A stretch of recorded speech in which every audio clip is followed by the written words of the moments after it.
Wrestling with wrestling's past and present. How old were you? I was -3. JR is trying to contain Jim Ross. Do you see any of the aggro crag? Was any of that left over? No, unfortunately not. No? We're taking some of that home.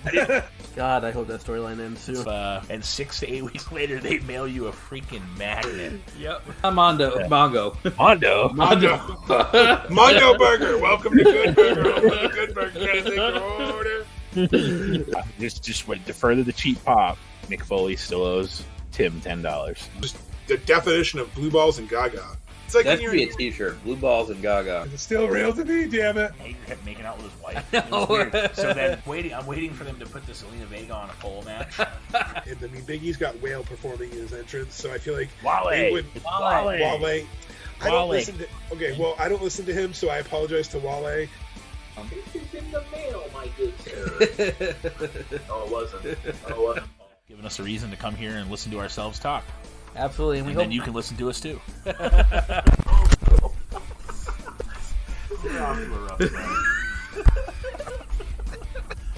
Strap on and balls, only on Wrestling Past and Present. This is Gangrel, the Vampire Warrior, and you're listening to Wrestling with Wrestling's Past and Present. This is Wrestling with Wrestling's Past and Present. I'm Tim Kurt. I'm Roland Fulis. And I'm Mongo. And today we are talking about TNA. Not the TNA that Vince McMahon's been getting, but TNA 2006. It's a solid segue there. And I've been saving that since I heard the allegations. I'll drink to that. So, should we address that real quick before we get into our show This is today? for you, Tim. Thank you. It's milk. Oh, it's milk? All right. I think we should, definitely should address the elephant in the room. So I guess first and foremost, what are you guys' thoughts of him coming back on SmackDown randomly to during all the allegations too? And then he's like, these 4 words, damn it. He just leaves. It's like, okay. Build the brand. Yeah, right. And he's getting booed out of the building too. I don't care like what they're trying to block out. You could hear it. Like they were booing the shit out of him. But there were still people in the crowd like bowing to him and just playing it up. But no, there are probably people who have cheated on their wives. I don't know for sure, so I can't say they are, but Tim and I were talking about off air. Like, it's not so much that he had an affair that's the issue. It's that he used company assets to double her salary, and that essentially he has a code of ethics that he has to stand by, and that's a complete breach of ethics and fiduciary duty. And he has to get all number nerds on you people, because people who came at us on our TikTok at WWPAP podcast, cheap plug. Oh, did we have some of those douchers? Yeah, we had some people. Nice. We had some people come after us, and I was like, "So you're going to argue with a guy who has an MBA Cheers to them about how a business structure and continuity works? Come at me, bro. I spent 7 years of my life studying this shit. You probably spent 7 years of your life playing Halo. Like, no." Probably spent 7 years of his life playing with his one-eyed snake. But like, it's just completely comical that people are like, "Oh, Vince will be fine." It's like, but this is how CEOs get removed all the fucking time. If you Google CEO affair, it'll always have some article, and it's like the CEO of XYZ company, because that's not the name of the company, gets slandered. XYZ company removed for having an affair with their secretary. It's always a headline. The poor bastard at XYZ company is now going to be pissed. That's what I'm trying to avoid. So the show is not sponsored by XYZ company. But Nope. Steve Goslin, Steve from Clementos, you can fucking sponsor us. What the hell? Pimp you out. Right. Let's make the Tim special. It's got the beer and the steak and cheese for $11.99. We should henceforth call that the Tim. Steve, do it. The Tim. All right, I like it. Glass of milk's gone, Tim. That was for you. All right, thank you. I appreciate that. So my take on this whole Vince McMahon thing is John Laurinaitis and Vince McMahon got to be the worst pair of Escobar brothers. You've seen the league? No, I just know what Escobar brothers are. Son of a bitch. That kind of sounded eerily similar when the microphone fell. Yeah, it did. No, I threw my headphones. I know. I'm just saying that. Yeah, but you didn't hear it. We did. Yeah. Well, you know what? You threw your headphones at one time at me, and I had to hear it. I assumed it probably sounded the same way. Yeah. No, Tim pulls out an Eskimo Brother reference, which is from one of the greatest shows ever, The League. If you haven't seen it, it's on Hulu. It's one of the funniest. You have to see it too, Roland. You have to. It's literally about people who play fantasy sports, and it's just the most ridiculous show. And they coined the term Eskimo Brothers, which, Tim, I'm going to make you... What is an Eskimo brother, Tim? We're going to get into it on the show. You brought it up. I want to see you try to dance around this one, bastard.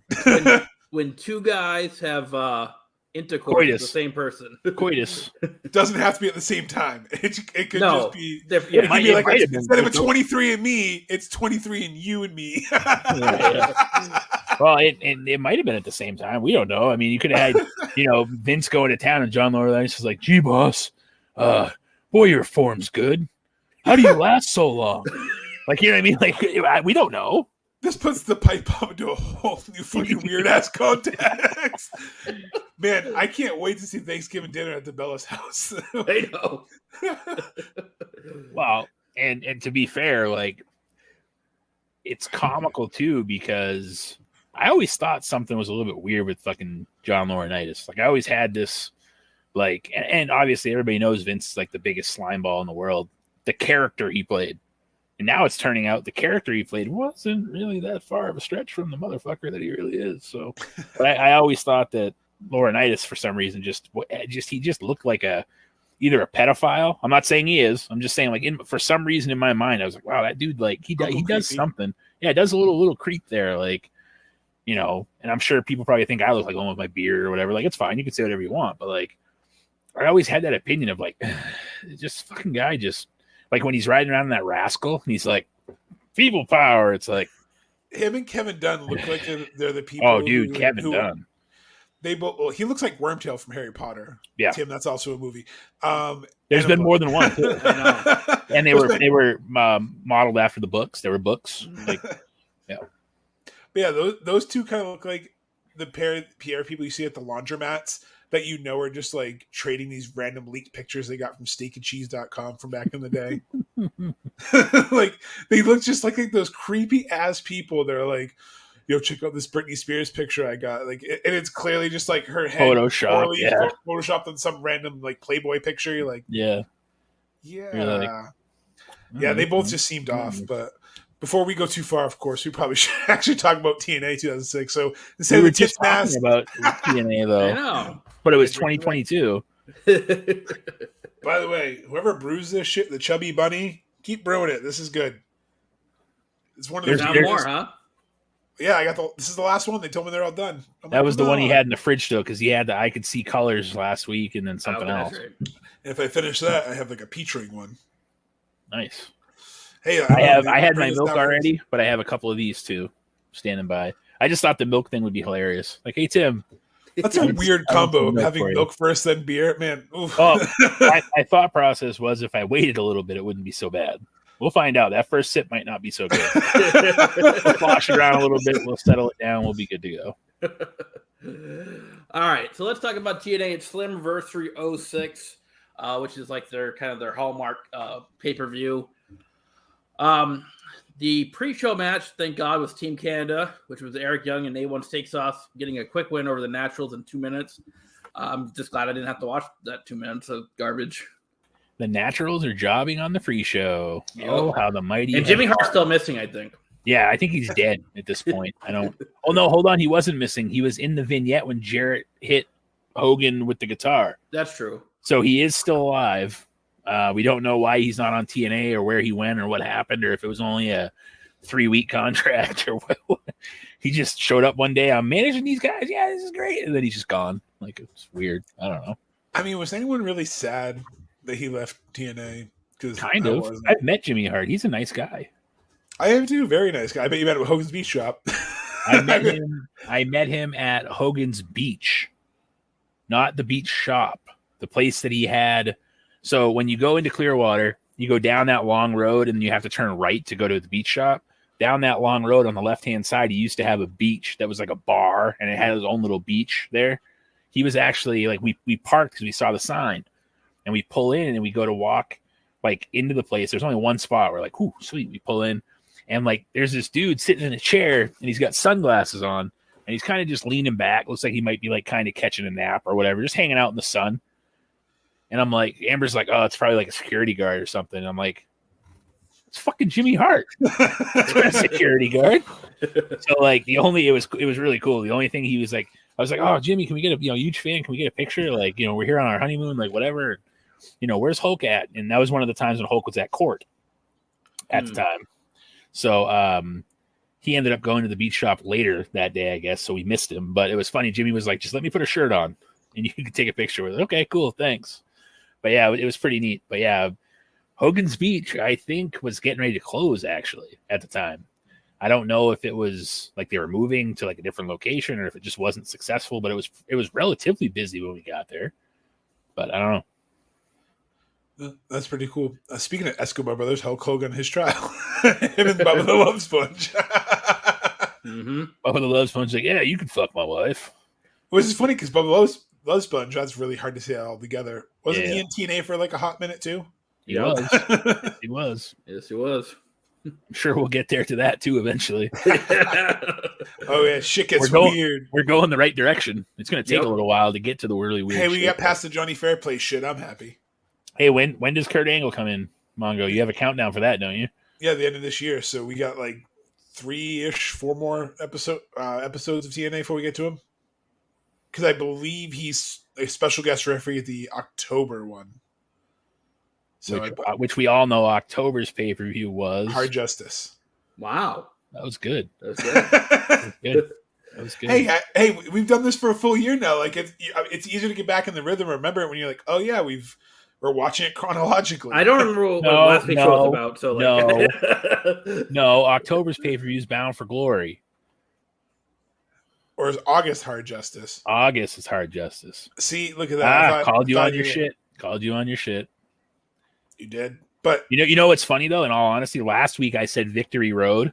That's next month's pay-per-view. Yeah. I was close. Very close. I knew that had to be coming up. A little teaser. The end of this match sets up Victory Road. Well, I mean, that's usually every wrestling show. No, but I mean, like this directly sets up the other main event. It's fine. It's probably TNA. It can't be. It's LOL TNA. It can't be any worse than the CEO of your company having allegations and you let him go on TV the fucking next day. I know. It can't be any worse than that. Popping a boner and a radio all on the same day. I think it was announced on CNN that it was going to be on SmackDown too. Yeah. Well, so they're like, but that was the character, Mr. McMahon. That wasn't Vince McMahon. Motherfucker, yes, it was. But that's like saying if you're watching House of Cards and like when he found to be a creep and they removed him from the show, if they just recast him, you'd be like, that's fine if it's still the character. But you can't have the same actor play the same character because then you're like, I don't care, it's still the same actor, but like that doesn't make sense. They should have had Shane out there playing Vince. That's right. They already said they want to recast Sasha, so they might bring someone out named Sasha Banks and someone else. Can you imagine actually straight up recast someone like had a dream boy? Yeah. She comes out and she's like has that stupid fucking here I'm gonna before we go into this, before the last thing I will mention about current events, Sasha Banks to me has always and will be one of the most overrated women's wrestlers of all time. She's good, don't get me wrong, but everybody's like, oh my god, Sasha. It's like she doesn't really do anything that special. She's not bad, and yeah, she was wrestling during the women's revolution and all this stuff, but I know she's won titles, but is she better than XYZ wrestler, women's wrestler? I'm just saying, out of the 4 horsewomen, she had the best gimmick. That's what it was. I'm not saying personally I think that, but I meant she had them more over for a while because Carmella was floundering. She wasn't in the 4 horsewomen, but she kind of floundered after her. Bayley, her hugger gimmick didn't really take off. Becky was a roller coaster until that WrestleMania run when she got her face bloodied. That's when she kind of got taken seriously, and it kind of switched to the man gimmick. Charlotte hasn't really had a gimmick except I'm Charlotte Flair. I'm Ric Flair's daughter. She hasn't had a gimmick except woo. So that's what I'm saying. So if you take them Bayley's gimmick now is surpassing it. Her cocky heel is the best gimmick. But if you really think in the 4 context, Becky Lynch never really had the persona of the Irish lass kicker. Was better than the man character because the man just felt like she was trying to be Stone Cold. I might have to go with Becky as the best gimmick on that one, but Roland's a hugger. I don't really know which way to go, but I know that Sasha was easily not the best anything. Like, and that's not me like slamming Sasha, but like, No, but I just think that's why she was more over. But she was over because she's fucking related to Snoop Dogg, and that's exactly why she got the damn opportunities that she got. Not that she couldn't wrestle and put in the work, because she did. However, they would always promote that she was related to Snoop Dogg. Oh yeah, 100%. Always. And that's why they had her on TV. And that's why she was this. And that's why she was that and everything. And you cannot prove me wrong. Nobody will. And if you want to discuss that with me, you can tweet me at www.PAP Mongo and let me know. I was going to say, it's right on the screen, too. I know, I had to read it. I that milk got me. Maybe you need some gin and juice now. Right? Yeah. There you go. Rolling down the strip. All right. So, speaking of juice, we almost couldn't have me come on the air today too. So like that's another straw. That's probably why we're a little more discombobulated, because I had an issue, trying to get on air because my internet wasn't working. Because stand back, there's a hurricane coming through. The hell did Shane Helms do to your internet? We had massive storms down here today, so like trees and stuff were coming down. So it wasn't until it's now 12:53 a.m. It wasn't until exactly an hour ago that my internet just happened to come back on. So it's like 20 minutes before we were supposed to record, it came back on. So you guys are stuck with me. My internet lasted long enough. So it's not over yet. We haven't even talked about any of the matches yet. I was gonna say, don't tempt it. Like, don't, as soon as you start talking bad about something, you never know, man. Like, that's when you're like, oh, I've had good luck up until flat tire. Like, it's like sweet. You know what I mean? Like, it's stuff like that sneaks up on you. Like, oh, knock on wood. Oh, see, he's frozen now. No, I was kidding. That was a good one, though. I'll give you that. So what are we talking about? Slammiversary, right? Is that what the James Gang? We're talking about Victory Road. Victory Road. Okay. Yes. With Jeff Hardy and Sting, that one. It's next month. Oh no! Speaking of Jeff Hardy, we might as well hit that base. May as well too. Anyone, and this is like not even funny. Anyone that makes a funny comment about addiction or about Jeff Hardy's problems or about he needs to make better choice. Like, anybody that has any of those comments can literally go right the fuck off. Like, the dude has a problem. Tony Khan enabled it, whether he wants to admit it or not, having him do these fucking outlandish shit at 117 years old. He should not be jumping off ladders and having to catch Darby Allin's dumbass coming out of the ring from fucking 30 feet up in the air and then wonder why Jeff needs to go have pills or alcohol or whatever. In this case, it was alcohol, and we think that's all it was. I haven't heard anything otherwise yet. And Tony is and I usually don't believe in most stuff that Booker T says, because usually Booker T's like full of shit. He really is. Like, his takes are usually not that good. But he's square on the money that AEW may not be responsible or directly responsible. They sure as hell enabled it, because Jeff Hardy's 40 some odd years old. His body's already tore up. And it wasn't even on pay-per-view. It was on cable TV. You've got him jumping off a ladder, falling onto like every swanton he did that was not off the ring post, he didn't need to do. There was no reason to do it. That thing where Darby's like, I'm going to jump from inside he's on a 20-foot ladder. He's coming 25 feet down on the steel chairs, and Jeff's just supposed to catch him. Like, what the fuck? Like, and again, not saying that it wasn't Jeff's doing, but like, if Tony Khan had just straight out fired Jeff and said, listen, we're done with him, like, whatever, there should be an uproar of like, dude, you helped cause this by making this poor bastard go through things he A, didn't need to, and B, you wanted him to do, like, you wanted him to be spectacular. So he went out there and did stupid shit that he didn't need to do on cable television. It wasn't a pay-per-view. It wasn't, like, and then he goes to the pay-per-view and he ends up putting on one of the worst matches of his career. And then that's when Tony's like, oh, like, he's hurt. It's like, no, he's not just hurt. He's clearly using something to mask the fact that he's hurt, and it's not working.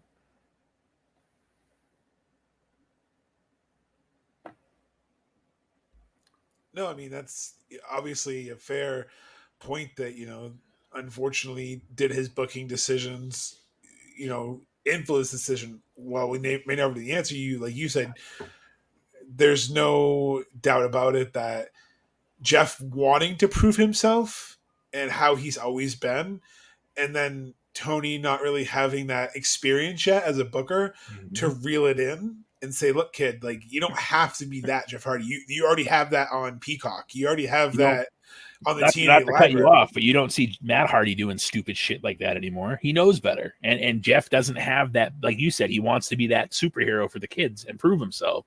Tony should have reeled him in and been like, listen, like you said, don't do any of that. Just go out there, do your signature moves, hit a swanton, go They home. need to talk to Darby about that too. Yeah, I know we've really gone off the rails, but they need to talk to these young kids, like especially on the indies. I love the indies. You guys know I like going to the shows. If there's 20 of us in the crowd, please don't jump through a door or ladder. Like, you don't need to do that. Like, it's cool spots, but I don't need someone crippling themselves for a hot dog and a handshake. Yeah. Rolling. What if you're on a trampoline and doing it for like YouTube and stuff? Is that okay? Whoop whoop. Just wondering. Look this shit. that fucking guy. Did you ever see him on Tosh.0? God. Did you see? It was when he was just jumping onto mattresses. It's like the most tame shit ever. Did you see the sign in the crowd that the obviously I think it was put there fakely, but it was the Daniel Tosh versus Arn Anderson is the match we want to see because of their history. But yeah, no, same thing. Like this dumb fuck who has internet celebrity for doing stupid shit like that is going to end up walking around either hunched over for the rest of his life or in a fucking wheelchair. And he's doing it for like, oh, I get views on YouTube. What? Like, what? Fucking why? And he's like, in why? his 20s, like, and his dad's letting him jump on the barbed wire and on blenders.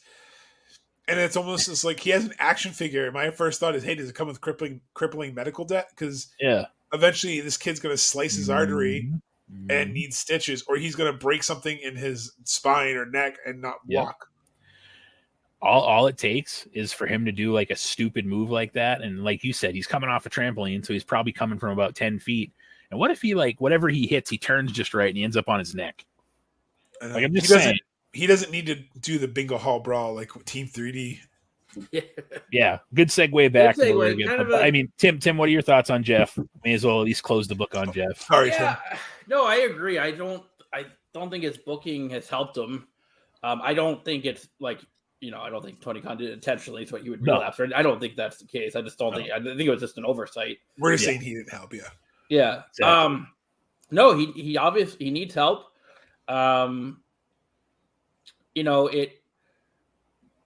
Unfortunately, I think it might bring up the way he exited WWE.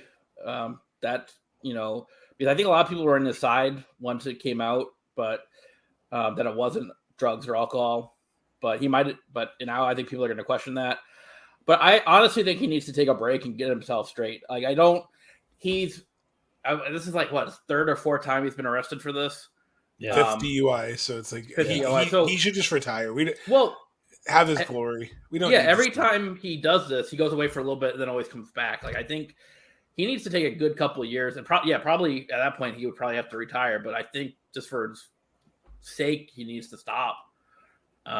Well, here's my fantasy booking on it. If he's healthy enough and he gets right, you could very easily introduce him as a Joker in one of those battle royales or whatever. Have him come back, have him, not win it, but put on a great performance. And then after the show or even on live TV, say, hey, thank you for sticking with me. This is, my last appearance. I came, I just wanted to give you guys one more because you guys believed in me, all this stuff, yada, yada. And then right off into the sunset. Yeah. Like, he doesn't need to be out there doing, and that's the worst part about what he was doing. He was out there every week doing this stupid shit for AEW.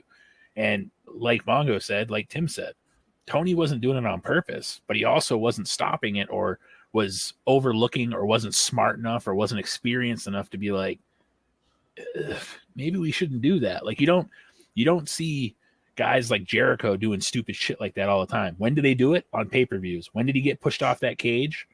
at a big event. Like, it wasn't just like, oh, this is Friday on Rampage. Jeff Hardy's going to jump from a 30-foot fucking overhang and he's going to land on 2 guys through a table on the cement floor. You know, if they could just see people like Jake the Snake walk, or if they could see people like Mick Foley walk, pay $10, even though he walks. Yeah. But even how the Dudley Boys walk. Mm-hmm. Yeah, and it's got to be a point where you use moderation at some point. Yeah, and I totally agree. And like I said, I'm not blaming Tony at all. I don't want people to think that that's what I was getting at. But Tony Khan is partially responsible for potentially making him have a bigger problem because he was so beat up. He then said, okay, instead of having 5 beers, I'm going to have 12, and then I'm going to try to drive home. Yeah. And according to one of the articles, because he still had an ID, even though it wasn't the physical ID wasn't taken away from him and it was suspended or it had restrictions, he could still rent cars with that license. So that's also whoever lets him have that ID, whatever state, I assume it's North Carolina, needs to check their shit too, because if they have restrictions or why do they have a license? Why do they have their, like, you take it so that way they can't, like, if you go to a rental place and you don't have an ID, you can't rent a car. Yeah, and then I think my last thing, just before we don't go too far off the rails, people who use this, and I always said this before, as like an AEW versus WWE thing, what the fuck is wrong with you? Like, seriously, like, I hate, like what Tim was saying, what Roll was saying. Addiction's not a joke. This is someone who needs help. You don't need to have tribalism. Yes, the situation WWE is what it is. Yes, this DUI unfortunately is what it is. He needs help. But just like with the Sunny situation, you can come back into WWE and say maybe they didn't handle the Usos well. Unfortunately, it doesn't matter what you sell as a company, what you do. Sometimes your workers are going to make mistakes, and it's how you support them that people remember it. Not like firing them, like getting them help. And hopefully Jeff really is going to take the help this time, because there's only so many chances you can get, and then you don't want to end up in a situation like Sonny where you take someone's life, or you don't want to end up in a situation where he injures someone else's life, because from all reports, Jeff's a very caring individual. So obviously he must be a very empathetic person. He'd feel guilty. I'd feel guilty if something were to happen that's my fault. And trust me, I can tell you, North Carolina traffic, everybody hits their brakes every 5 seconds, so it's very easy to get to an accident down here if you're not paying attention. Well, did you guys see the video how all over the place he was? Oh, it's scary. It's like, whoa. He said he took like 8 shots of Fireball before he drove. It's like, oh. Well, and he gets out of the car, almost falls in the fucking ground right there. Then they get him behind the car, and he's stumbling. And even the cops are like, all right, let's go over here, because they didn't want him to fall into traffic. This dude might trip and fall into traffic. And also, he needs to surround himself with better people, because obviously he's surrounding himself with people when he's not, performing, that enabling this. Like I don't know who can step up. I don't know if Matt can step up and just travel with him and he be the driver. Nice ass, Mongo.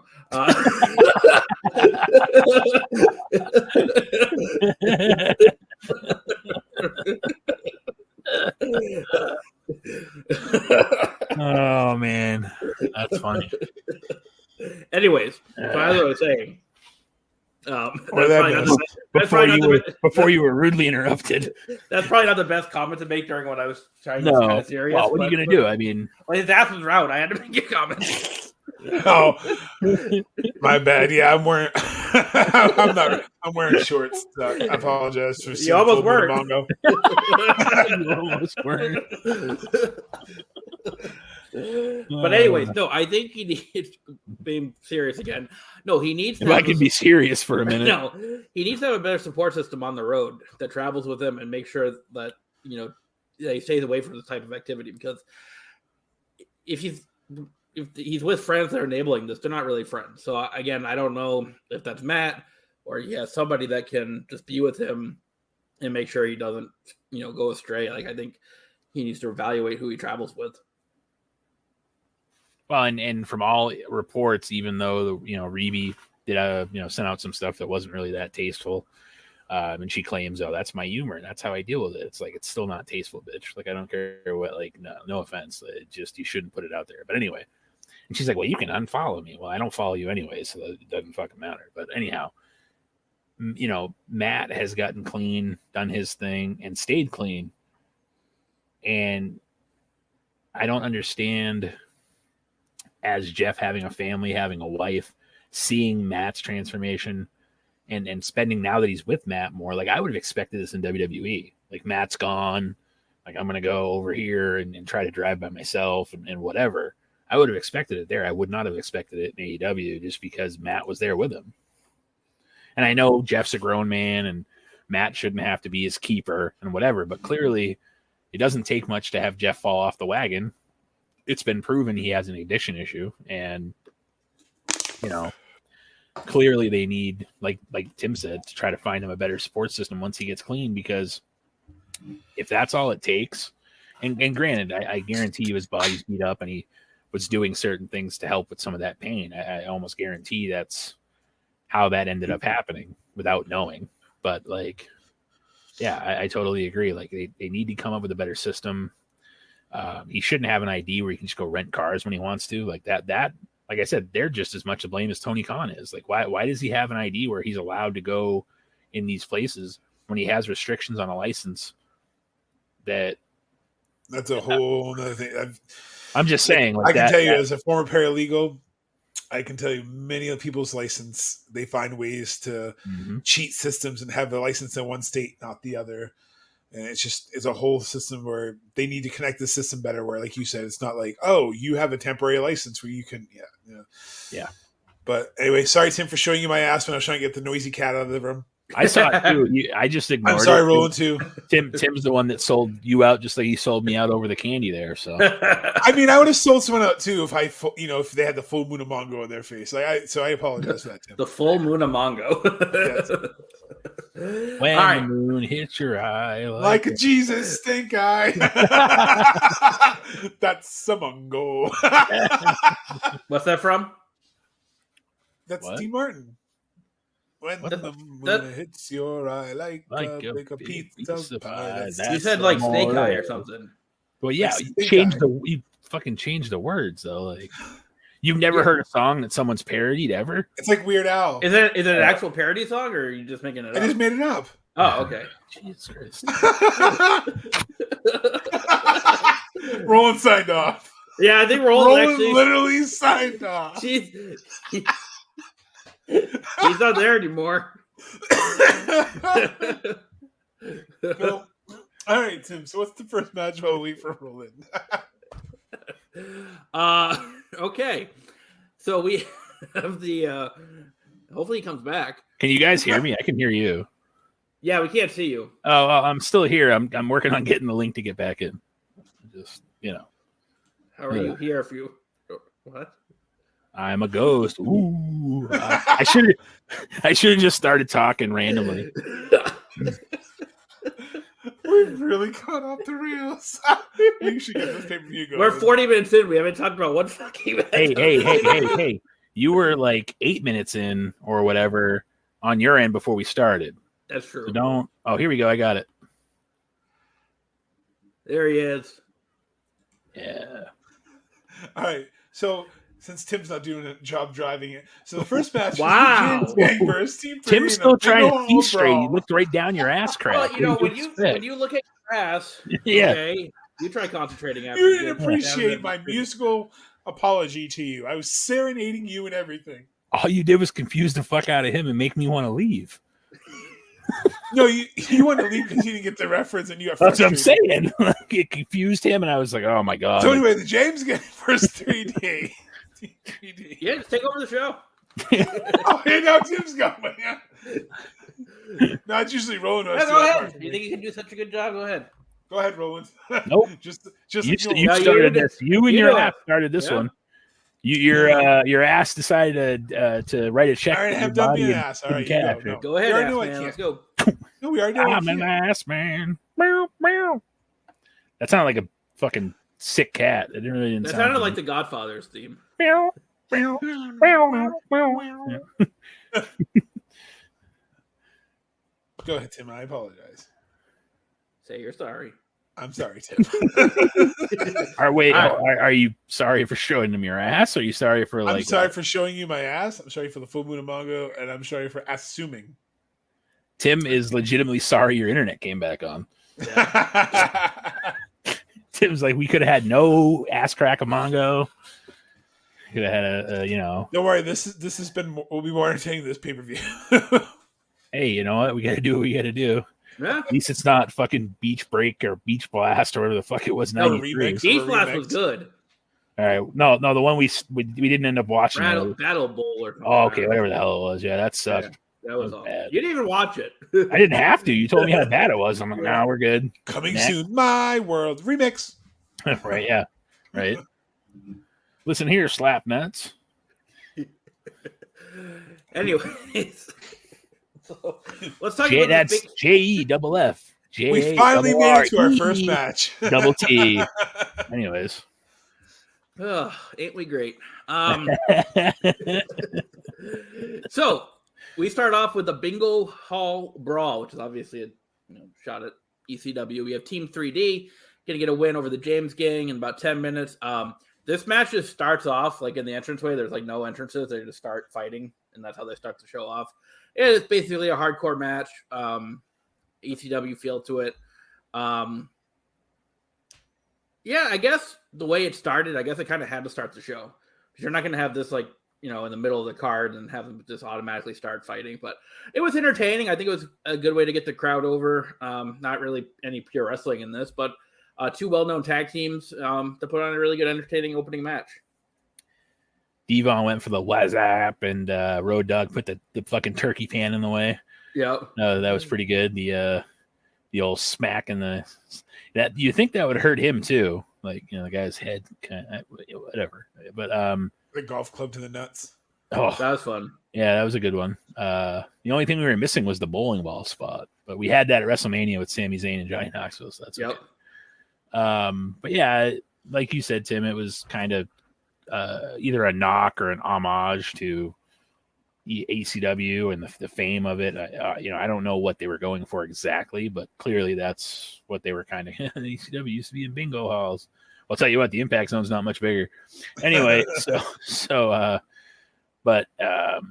yeah, definitely a decent way to start the show, and it wasn't a multi-man match. Besides 4, it wasn't like 6 or 8 or 12 or 20 or whatever. We'll get there though. Yeah, I'm just saying it didn't start the show, thankfully. Which that's like 2 pay-per-views in a row now, isn't it? I think we made the mention of that last month. I think too that for some reason they're not giving us the clusterfucks to start the show. I mean, this match, you guys both hit it. It definitely was an homage to ECW. It was them doing ECW from the random match starting, because ECW was known for impromptu matches. So that was clearly so. I agree with you, Roland. They just scripted it to be an ECW match. So it was entertaining, but Billy Gunn worked stiff as fuck in this. Like, you could tell he did not want to go through tables. Like, he would just go straight stiff as a board and, like, try to take less of the bump as possible. And he'd, like, stick one leg out, trying to, like, catch his foot on the mat first so he wouldn't, And there was one point where Road Dogg rolls over and you can hear him mouth, "Move your ass," because, like, he was getting so sick of, like, the spots he was doing. But, I mean, it was entertaining for what it was. I mean, it's better than some of the other, like you guys said, shit they've started us with. Yeah. Next up is a handicap match. You have Rhino getting a win over Team Canada with Bobby Roode and Coach D'Amore in 11 minutes. Again, kind of another comedy aspect of the whole Coach D'Amore thing. He plays the whole he's scared and stuff. But he actually took some pretty decent bumps. I mean, Scott D'Amore, for those of you who don't know, was a wrestler at one point and trained a lot of wrestlers, which Tenay did allude to during commentary, which I'm glad they did because, it makes, you can't ignore his past. But yeah, I think this was very predictable that Rhino was going to get the win. So nothing special here. I think it was more another comedy aspect, but nothing really to write home about in this one. All right, quiz for the both of you here. During the match, they named the move that Scott D'Amore tried to hit as, like, essentially what I would presume his finishing move. He said, "Oh, he tried to hit the..." What was it? Good question. I don't remember what movie you're talking about that he did. It was the one they said was his finishing move. I can't name it. No, I know. I'm saying, what did he do in the move? I don't remember. He went for his finishing move. And Tenay said, "Oh, he tried to hit the..." And it wasn't like he tried to hit a DDT. It was like it had its own name.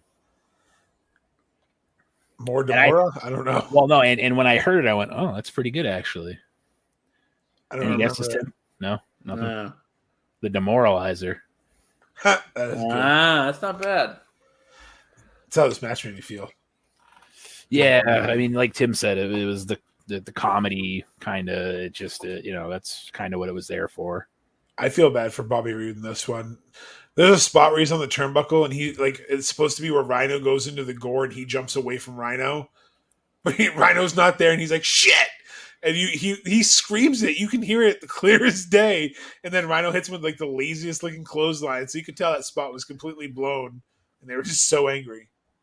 But yeah, so Tim, I also apologize for this because last week I told you there was no Team Canada. Yeah, I know. It's full of Team Canada. They're in like every match. I know. Not every, but I was trying to make sure he came to the show, and I was hoping that I said there's no Team Canada. They realized that was wrong because I didn't read the card right. I didn't want to scare him away if there's rolling. If there's too much Team Canada, I think it's like WCW. You know what? Yeah, Don't say it. WCW 200 crooked letter. Like Road Dogg says. Billy Ass. Billy Ass's name now. A double crooked letter. Yeah. Hey, can we talk about that real quick too? How entertaining fucking Max Caster and the acclaimed Anthony Bowens are. I got more to say, but I had to sign an Club. NDA. Yeah. That putting those guys together and having them pop for the whole Ass Boys thing, and at first I was like, this is fucking stupid, but like it's actually been really good. And then you have Billy Gunn as like, I'm proud of my black sons now, not my like trying to be black sons. And again, that's just a term. I'm not, I'm just saying like that's kind of what they're doing. Like you have the Gun Club out there trying to act like Bowens and Caster, like they're rappers and they're dancing around. Like they're in Boston. They're like Cleveland. Yeah. Well, and then no, they always pick a city in the same state. True. But they miss the city, which is stupid. I mean, you could do that once or twice and get away with it. But like what they should do is the next time one of them grabs the mic is go, I got 2 words for, and that's when Billy Gunn grabs the mic and goes, you do. Right.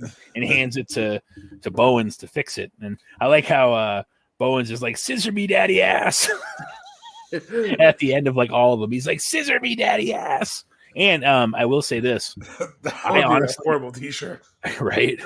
I honestly had no I'm just idea. picturing John Laurinaitis saying that to Vince McMahon. That's what they're doing as their Wait, that's a scissor? Oh yeah, I see it now. Anyways, so I will say that I honestly, serious note, had no idea that Anthony Bowens was gay, and it's cool that they're giving him the Pride Month thing for him to say his piece and whatever. I'm not saying that in a bad way. I'm saying that it's cool. They're spotlighting some of these people. A lot of the time, the wrestlers or the performers or whoever they are in any sport, I know it's Pride Month and that's why they're doing it, but like it's cool to hear more about, no matter who it is, about the person that is Anthony Bowens or is whoever. So when they did that little spot last week or the week before during the commercial, I thought that was really cool. And it takes, I don't know if he was necessarily like knowingly openly gay. Like, I don't know, like if that was because like I honestly never read that he was or heard anything. I'm not saying it's bad or that they should say, oh my God, he's gay. But I just, usually if they are, you hear about it. You know what I mean? Like you hear about Nyla Rose being transgender. You hear about, well, what Sunny Kiss is, because that's kind of the line they blur. But like usually you hear about it. And a lot of times it's because someone says something negative about them being gay. So like, it's cool that, it happened the way that it was. They gave him his like moment to kind of say his piece about, being him, what having pride and being gay meant to him. So it was pretty cool that they let him kind of come out to me anyways. He came out to me that he was, and it was a cool little spot. And I was like, oh, no kidding. Like, that's neat. That's really cool. No, you see the genuine respect and compassion. Yeah. Because one of the things I've always liked is that their tagline is AEW is for everyone, and wrestling really is. That's why I enjoy doing the podcast, because wrestling really is for everyone. Like we don't have to be toxic. We may shit on things here and there, but no, wrestling really is for everyone. So, our comment section, I'm not going to say the person's name. I don't want to give them any type of clout, but I had to delete a comment recently where somebody said something and essentially used stereotypical words. So that person was banned. So if you're going to be on our socials, don't use that kind of speech or language, because if we won't tolerate hatred, we won't tolerate bigotry, making fun of addiction. It's about entertainment, and that's what these shows are, not the performers who are doing it. So on that note, I wasn't going to get into it, but what you said kind of made me want to, is we don't tolerate that bullshit. You can go be a hater, and you can go be a bigot somewhere else. We'll send the right to censor to beat your ass up. Right? like we said before, be a troll somewhere else. Just leave us alone, do your thing, and troll somebody else. Like we don't need your shit, plain and simple. No. Next up, we have an elimination match. It's an X Division match. You have Senshi, who is low-key, getting a win over Sanjay Dutt, Alex Shelley, Shark Boy, Team Candace, P.D. Williams, and Jay Lethal. Match goes just under 20 minutes. Solid match. I don't like these many competitors in this type of a match. Like, limited to 3 or 4, I think it would have been a better product. How many people are? This is 6 people, right? 1, 2, 3, 4. Yeah, 6 people. I think it's a little too much. You have a lot of talent on here, but I mean, I'd rather see maybe 2 triple threat matches or something. But again, you have really talented performers, so they made it work. And so I did enjoy this one. All right, quiz time. Oh, jeez. Who was the 2 wrestlers going into this match that had held the X Division Championship before? Let me go look at the list again so I can. Don't cheat. Don't cheat. No. I think P.D. Williams was one. That's one. You are correct, sir. And I want to say Alex Shelley's. No, it's Sanjay Dutt, I believe. Was it Dutt? No. Nope. Shark. It's not Shark Boy. So No, that's going to be Lethal. Nope. No, it had to be sent with Senshi. As Loki, right? Yeah, as Loki. Oh, that's right. So they did the name change last time. Well, and I like, this is what the reason I said that is a segue I'm making, is that they made the final 3 come down to PD, Senshi, and Sanjay. So I liked that they're like, well, these 2 have held it before, and they were there at the end. They eliminated people kind of the right way. I actually enjoyed this match quite a bit. It wasn't nearly as clusterfucky as I thought it would be. Like, it was not the typical TNA 12-man shit show on a pole. It was actually a solid match, in my opinion. Shark Boy gets eliminated first. And then Shelley goes, which, I mean, he was teaming up with Kevin Nash. I would have thought he might have went a little bit further, but at least Nash kind of had that later on in the night was like, what the hell happened there kind of thing. Yeah, but then he had Lethal go after that, which was kind of a shock. Right. So then it came down to Sanjay, Petey, and Kaval. And everybody's like, who the hell's Kaval? That was the character he played in NXT. Just thought I'd pull that out there.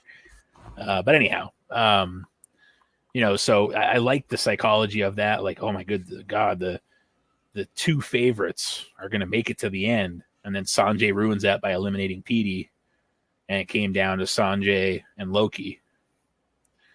I'm going to name him something different each time. So, and I like that Loki went over. That was the right choice. Yeah. And good God, I would not want to have a double foot stomp from him. Like when he had him on like the second rope. Oh, dude! And he did that foot stomp, and he just like bent in half. And like I know some of it was selling, but it's like, I'm good, man. I'm good. And he was one of the first that I noticed, like, in looking back on it, that really had that strong style influence. Like, I know there was people before him, but he was the first that I remember, like, looking back on my time watching wrestling, where I was like, God, he's stiff. Like, holy hell. Like, yeah, he was beating the hell out of you. Oh, dude. I mean, Samoa Joe's one of those types of guys too, that just wrestles real. But I mean, he comes off as like a big kind of stiff wrestler, kind of like, the person he faces on the show. Like that's just, but Steiner's stiff for a different reason, because he can't move on any of his joints. He's got muscles everywhere and nothing moves, like we were talking about in the episode that Tim missed about we need to get him how he's carrying 2 bowling balls. Yeah, we need him to carry bowling balls for us when we start bowling. I know, right? And I say he looked like Larry the Lobster. So, but he does. He does. No, but this was the perfect TNA showcase match. It's the best. Like, if you want to know what TNA was about, if you want to know what their wrestling was about, this was their homegrown division, essentially. It was a mixture of Ring of Honor, New Japan. It was a great division. And it segues into the next one for you, Tim, because Kevin Nash came in with, I want to destroy the X division mentality. Yeah, so that's what I was going to say. The next match was Kevin Nash getting a win over Chris Sabin, a little over 8 minutes. Yeah, Kevin Nash wants to destroy the thing that TNA is known for, which is the X division. So I kind of like the storyline here. I mean, the match itself is what it is. I mean, there's a lot of shenanigans with Shelley interfering. I don't think that. I mean, they made Kevin Nash look like that chicken shit heel here, which I probably was the objective. But I think it was also predictable that he was going to go over. So it was kind of predictable. The match itself was, it's a Kevin Nash match. Okay, it is what it is. But I kind of do like how they introduced Kevin Nash in the goal to take down the X Division. Yeah, I mean, he kind of made it seem like he was a little disgruntled for sitting at home as long as he did with nothing to do. And he decided, well, you know what? I'm going to come back, and this is what I'm going to do. I just walked off the set of The Punisher. Tim, that's a movie. He was also Super Shredder, in case you didn't know that. Tim. That was a movie with the turtles, the big turtles. Jesus. If I had shut my laptop once already, I would have done it again.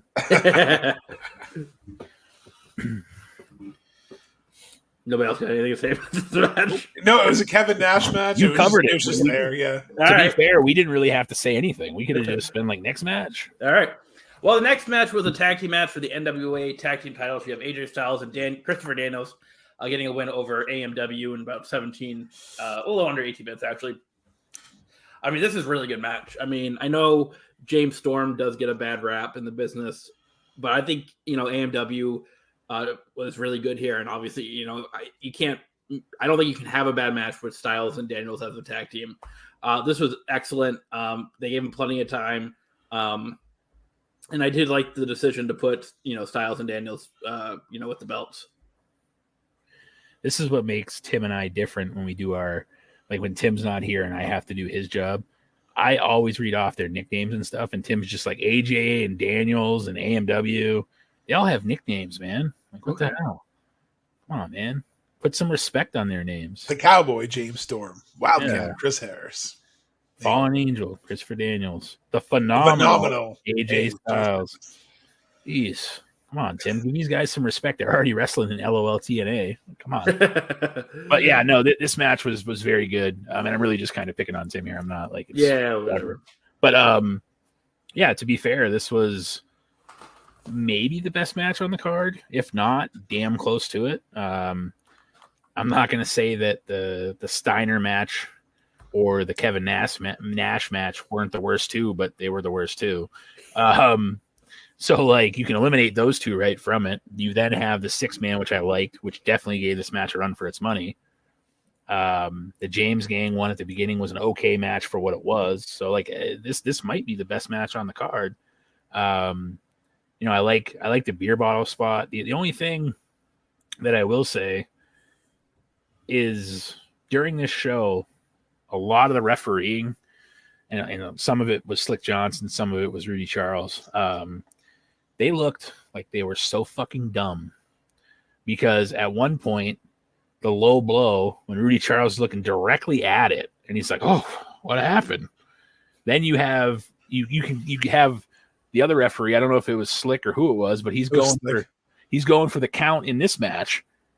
And fucking Wildcat Chris Harris drops an elbow on him, and he looks up and he sees it coming, and then when he comes to, he doesn't disqualify them. Right. Yeah, he knows who hit him. And it's like, what? It'd be one thing if he's counting, not looking, and somebody hits him. You can't really disqualify him because you don't know who he is. That's the same. But he literally is like 1, 2. And then after 2, he gets he was the same ref that got blinded by Gail Kim. Couldn't see except when the pinfall happened. Oh, that's right. But yeah, no, you both said it. I don't have anything more to add. This was, no pun intended, a phenomenal match. Just again, notice the trend here, guys. Every AJ Styles or Christopher Daniels match is the best match on the card. Gee, I wonder why AJ needs back surgeries, because he fucking carried TNA's whole career. Yeah, no shit. He carried SmackDown for about a fucking year too. Yeah, and Omos. Well, there you go. Yeah, that's saying something. That's saying something. I know. Now, have you realized that now that they've moved Omos with MVP, that now it's almost the reverse that's happening, where MVP is doing it to stay relevant because he's now wrestling again. He's cleared to wrestle, and they think they're putting him with like a juggernaut, and it's like no one fucking cares about Omos. Like no one gives a flying fuck about this guy. Real quick, did you guys hear about him and Jericho going at it in real life, like going fighting? Yeah. So obviously, I'm not going to say the reason, but basically, MVP objected to a tweet. I don't want to say the topic. It was political. It was political. Okay. Let's just call it that. So long story short, so they started fighting, and then afterwards, Jericho said to MVP, "Sorry, I don't fight jobbers," and MVP called him out on Twitter, and he said, "I already said it. I don't fight jobbers." And I'm just like, that is the funniest shit ever. Oh, shit. Because he's not wrong. That's great. Holy fuck. He called him a jobber. Wow. Multiple times. Holy fuck. That's a good one. Yeah, I mean, not to cut you off, Tim, before you, but like, who would you pick for the better career? MVP or Chris Jericho? Right. Yeah. Not even fucking close. Like, Jericho's probably one of the best, like, 3 ever. And MVP has never won a world title. Huh. I wonder who could be the guy that's, more important to the wrestling business. Oh, dude, MVP because he can rap a little bit. That's what it is. Next, we have a singles match with Samoa Joe getting a win over Scott Steiner in 13 minutes. Oh, instant classic, too. I think this is at the point where I started to fall asleep. I honestly really don't remember this match at all. You didn't miss anything. I'm like, it couldn't be that good. It's a Steiner match. Sorry, Scott. I mean, I know he's a Hall of Famer, but yeah, I don't really have anything to say about this one. There is a 33.5% chance. This was the Steiner math. Man. Yeah, right. Yeah, no, this match was just not. You knew it wasn't going to be that great to begin with, but you were hoping that because Joe is very intense, they could have made it like believable, and they did at points. But all I can see when I see Steiner at this point is like the guy that falls off the apron in WWE like 2 years before this. Like he tries to like jump from the apron, he like slips, falls down. It's like that. He's clumsy. His upper body weighs 280 pounds. His legs are fucking 3 inches fucking around all the way down. Lobster, like you said last time. And he had, no coordination because he was like so top heavy, and he's like a weeble wobble, except he fell down a lot, and it's like Omos in the ring. Like you want to like the fact that this guy's huge and is imposing, and then you see him in the ring and you're like, ooh. It's like watching those Easter Island statues wrestle. Like, yeah. Even the end of this match, like when Samoa Joe had him on like that, like he was sitting on his shoulders and he was going to do like an electric chair drop, and he goes to like drop Steiner. Steiner has to put his hands down on the mat. Then he gets up and he's like, it was just so awkward and clumsy. It's like, you were talking about him being clumsy in this match. I'm like, yes, because that. I'm like, what the hell? And then he just does this weird power slam thing and pins him. Like Joe's like, what the fuck? He did the Randy Orton like power bomb or the power slam, the spinning power slam. Yeah. Like almost improvised. Like, but it looked improvised because he was like, what the fuck? Like it was just so bad. It would have been more believable if they let Joe choke him out, especially so big. Well, and especially after Steiner had him in the recliner and he was like almost out and whatever, it would have been so much more like, and it would have been a better finish too if like they just said, okay, you're gonna eat the fucking coquina clutch and you're gonna lose. Sorry, Scotty. Scott's like, oh man, I can't look like I passed out. I'll look weak, brother. You look weak just walking out there. Your knees are fucking trembling because the top part of your body weighs so much. They're like, don't get past the 19 degrees because you're gonna fall over. Like if you're not ready for it, you tip a little. He's like a fucking sailboat with slack tanks on one side and it's just fucking leaning, and all it takes is a little wave to fucking push it over. It's kind of like Tim said last week but this was a good match to transition to the title match because it was definitely a good cool down after that banger of AJ Styles to this amount of cluster fuckery of a main event. It sounds like Tim that Mongo's not a big fan of the King of the Mountain match. No. All right. No. King of the Mountain, and they're bringing it back for their current iteration of Slammiversary. It's the Queen of the Mountain match.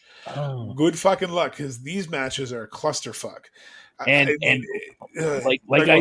well, no, I was going to say, like I said before we went on air for the recording, if you're going to have a gimmick match, why do you need to have a second gimmick match inside of the first gimmick match?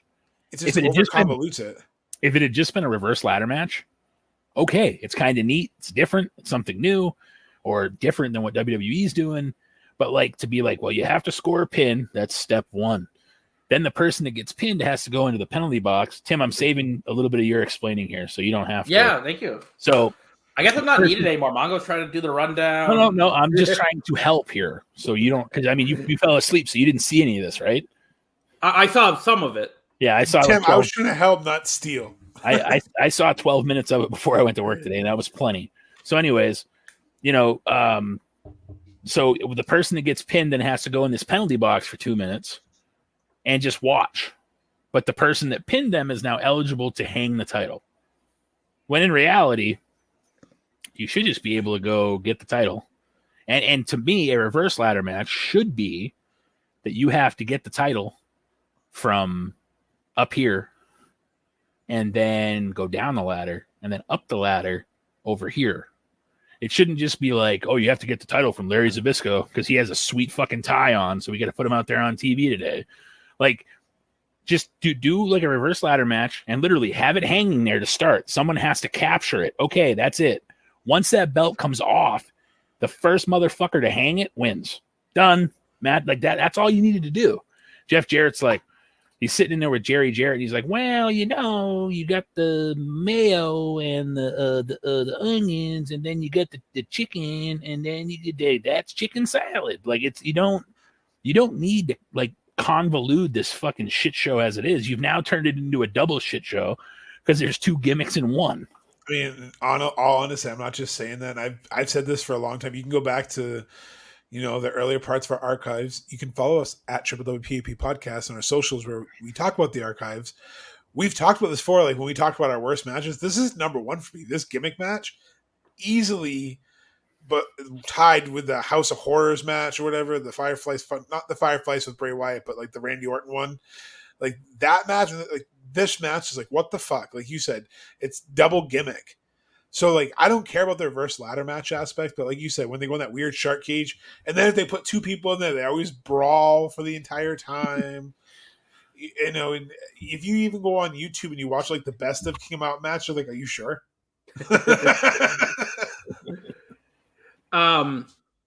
So, Mongo, you kind of know the ending of this a little bit better than full disclosure. I didn't see the ending. I had to go to work today. It was not worth being late for work for.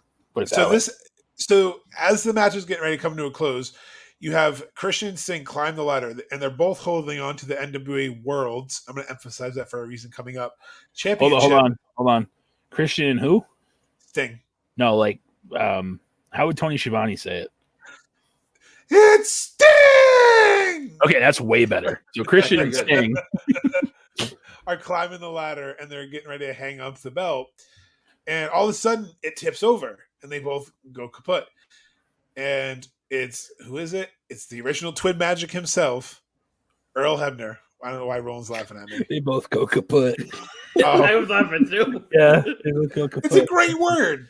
It's just Tim laughed, and it made me laugh. So. Sorry. But yeah, so the original Twin Magic, rest in peace to Dave Hebner, who we found out passed away today, excuse me. Earl Hebner, also part of the Montreal Screwjob, pushes it over. So the original Twin Magic himself pushes it over. And then Jeff Jarrett, that slimy son of a bitch, as Jarrett would say, grabs the belt, climbs, hangs it, and he wins. The crowd is littering the ring with trash, just like WCW Nitro. Not Nitro, excuse me. Bash of the Beach. Their infamous turn. He's a third man. It's just being littered. Earl Hebner's being escorted out. Earl Hebner's being escorted out. As Jarrett's getting to go up the ramp, Jim Cornette comes out and takes the belt away from him, and that's how the pay-per-view ends. We should just note Jim Cornette was introduced as the new face of TNA management during this pay-per-view too. But here's the thing: yes, he was introduced to the face because he was basically there, and he said to cut bullshit. So you would think, okay, he stripped Jarrett of the title, correct? Based on Jarrett never won the title. Like that's the best part is that once Hebner corrupted the match, you can't be like, well, Jarrett won. It's like no, right. So there was no technical winner. So you would think this is going to lead to a great storyline. No. Here's a little clip of what it led to. Back to the rest of the referees in the locker room. As of what you did at Slammiversary, because of that, you're fired. Oh! Cornette, You know what this boils down That was to, him don't you? firing Hebner first. The NWA Now he's World talking to Jeff Heavyweight Championship. And Jeff Jarrett, you get on one condition. You get your precious belt if and only if you agree to defend the NWA World title against the winner of that match. So basically, the following episode, he just fucking hands him the title after this long. I edited that down. It's like a 5-minute segment after this long diatribe about, well, you know, the integrity, and he tells Larry Zbyszko that, Larry, you interfered in this match. Guess what? I read your contract and I can't fire you, but I can make your life a living hell. So he's going to make him face Raven at the following pay-per-view in a hair versus hair match. Raven. So we get to see another Raven fucking Zbyszko angle, but it's a hair versus hair match. So is Zbyszko raving? Raven. Oh, I get it now. Nevermore. Hopefully not. I mean, he's got to be running out of time in TNA, I would hope. Sorry, Scotty.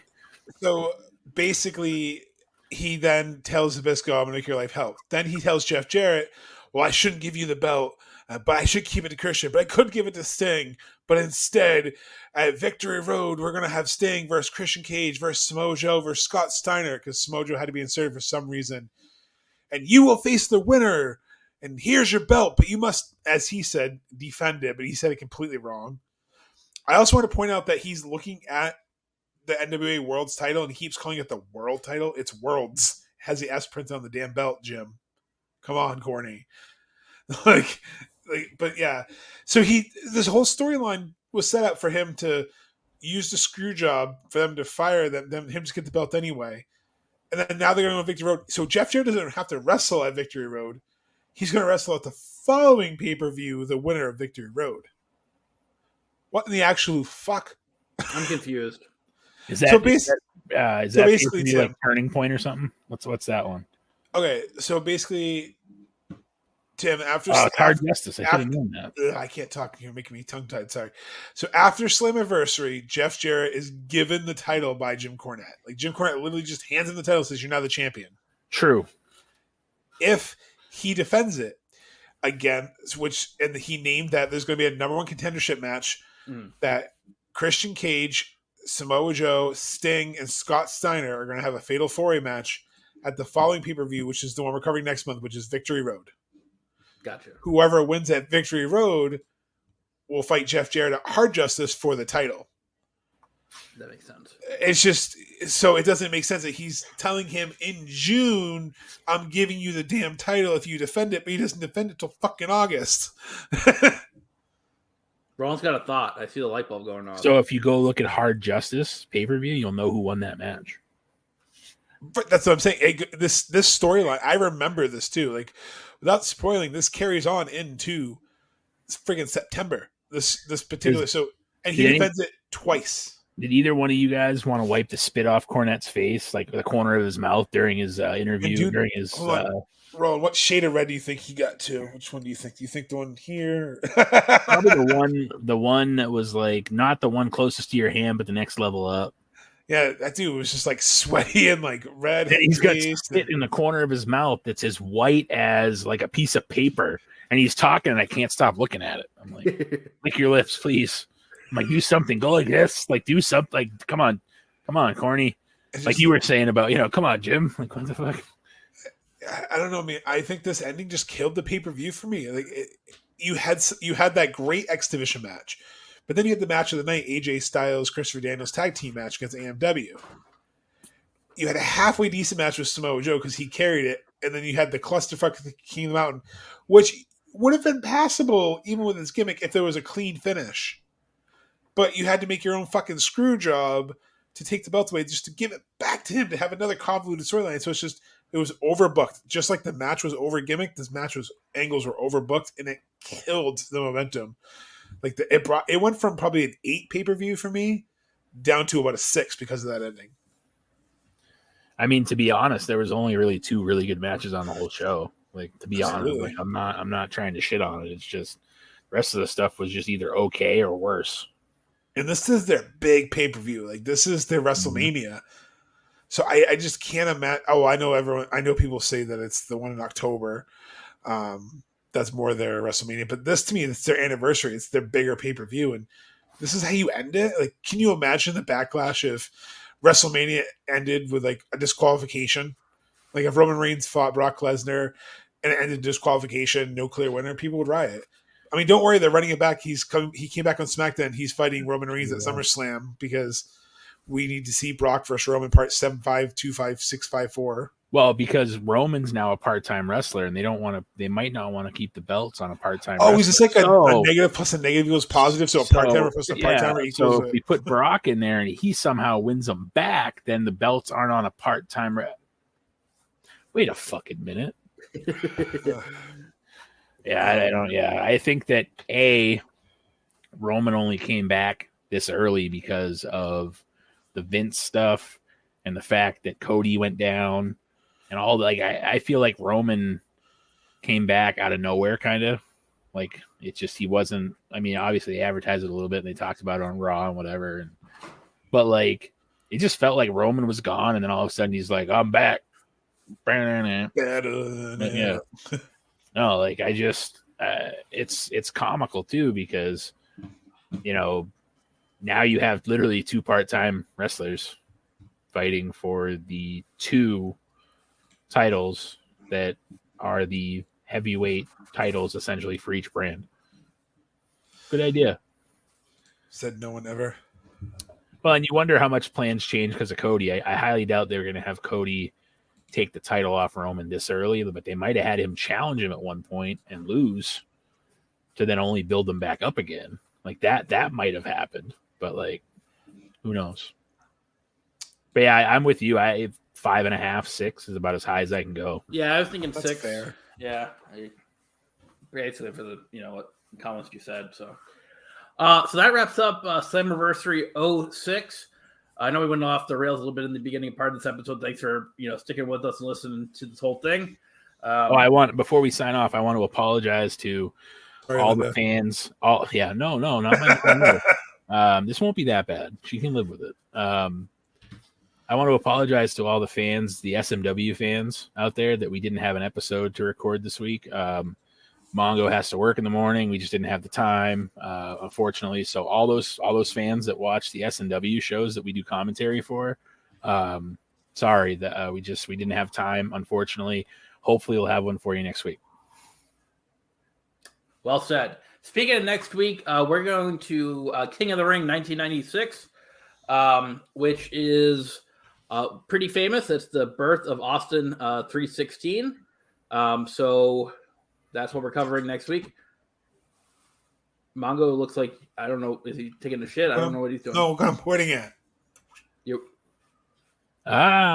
He's pointing at the Austin thing over there. Oh, okay. I thought he was doing like the Roman Reigns. I was waiting for him to go, ooh, yeah. I didn't know. I'm going to acknowledge the real badass because, as Tim alluded to, this is one of the more famous King of the Rings for a reason.